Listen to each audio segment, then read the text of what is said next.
Medical colleges की संख्या बहुत बढ़ गई, स्टूडेंट्स भी बहुत हो गए, बहुत ज़्यादा पैसा दे के काफ़ी कंपटीशन फेस करने के बाद हर स्टेज पे एग्ज़ाम होने के बाद वो पास होते हैं और मरीज़ को देखने लायक होते हैं। एमबीबीएस के बाद देश करीब 1 लाख एमबीबीएस प्रतिवर्ष बनाता है और 30-32 हज़ार 40 हज़ार के करीब पोस्ट ग्रेजुएट सीट्स हैं। तो एमबीबीएस के बाद भी बड़ी चिंता रहती है कि भाई पोस्ट ग्रेजुएशन नहीं किया तो क्या किया। तो बढ़िया एमबीबीएस डॉक्टर होना बहुत बड़ा, बहुत ही बड़ा फायदा है देश को उनसे। और पोस्ट ग्रेजुएशन में भी, क्योंकि एक सिस्टम लेके आप सारी बॉडी का इलाज नहीं कर सकते, इसलिए पोस्ट ग्रेजुएशन में भी एमबीबीएस की बढ़िया नॉलेज बहुत इम्पोर्टेंट है। आप ये नहीं कह सकते कि हम हड्डी के डॉक्टर हैं तो हम डायबिटीज़ नहीं समझ पाएंगे, ये हेड इंजरी नहीं समझ पाएंगे। क्योंकि जब इंजरी का मरीज़ आता है तो ये थोड़ी कि खाली हड्डी टूटेगी और हेड इंजरी नहीं होगी। इसलिए जो बढ़िया टीचर्स देश में थे, और जैसे ही एमबीबीएस की बहुत ज़बरदस्त रिस्पॉन्सिबिलिटी थी कि अच्छा एमबीबीएस डॉक्टर सिविल सर्जन होता था और वो आँख का कैटरैक्ट से लेके सिजेरियन तक सारे ऑपरेशन कर सकने की क्षमता रखता था।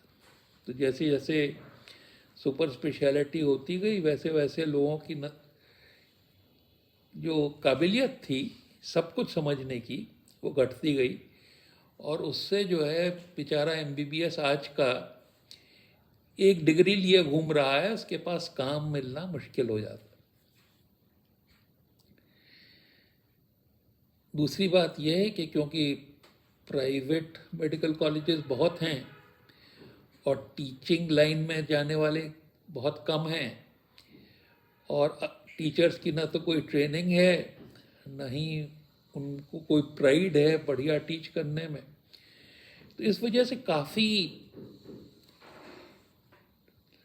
टीचर्स की कमी महसूस होती है।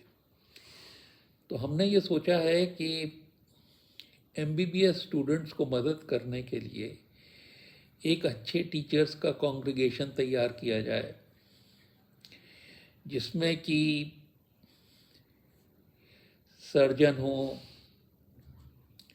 मेडिसिन वाले हों, orthopaedics, ENT, obstetric gynaecology, ophthalmology, और basic subjects like anatomy, physiology, biochemistry और पैथोलॉजी। तो इनके टीचर्स जो हैं नीट पीजी में जो इम्तहान होता है उसके हिसाब से स्टूडेंट्स की तैयारी कराएं। तो उसमें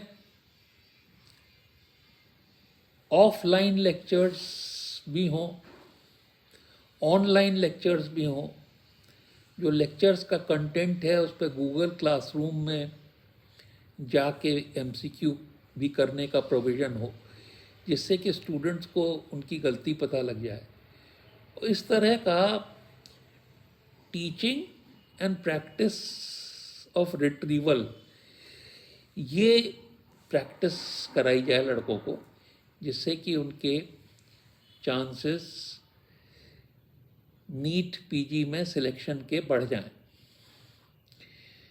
तो ऑनलाइन तो हम ये चाहते हैं कि जितने हमारे कंटेंट है वो फ्रीली अवेलेबल हो, कोई भी इसको देख के उसका फ़ायदा उठा सके। पर ऑफलाइन कंटेंट जो है वो पेड बेसिस पे लोकल लखनऊ में पर ऑनलाइन बाहर अवेलेबल कराया जाए। और उसके बाद इसके 3 स्टेप होंगे। पहला स्टेप, आपने उस सब्जेक्ट का यूट्यूब देखा और उस पर नोट्स बना लिए। उसके बाद आपने इम्तहान दिया। इम्तहान दे के वो पूरे कंटेंट्स में आपको पता लग गया आपकी क्या गलती है, और फिर ऑफलाइन टीचर से आपने वो गलती डिस्कस कर ली, जिससे कि आप में स्पीड और एक्यूरेसी दोनों आ जाए।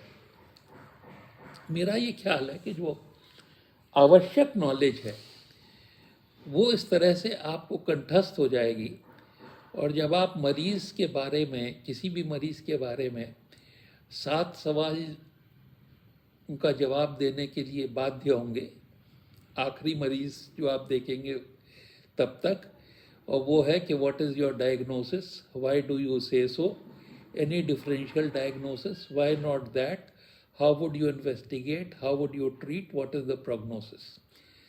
तो अगर 100-200 कॉमन मरीज़ों के बारे में आप ये चीज़ें स्मूथली जवाब दे सकें, तो आप न केवल गुड स्टूडेंट होंगे जो कि एमसीक्यू में अच्छा परफॉर्म करेंगे, पर आप नीट पीजी में आके अपने मन के हिसाब से कम पैसे वाला पीजी कोर्स पाने में भी सक्षम हो जाएंगे। तो मेरे ख्याल से जो हम ये ऑनलाइन कोचिंग की व्यवस्था बनाने का प्रयत्न कर रहे हैं, उसका यही पर्पस है।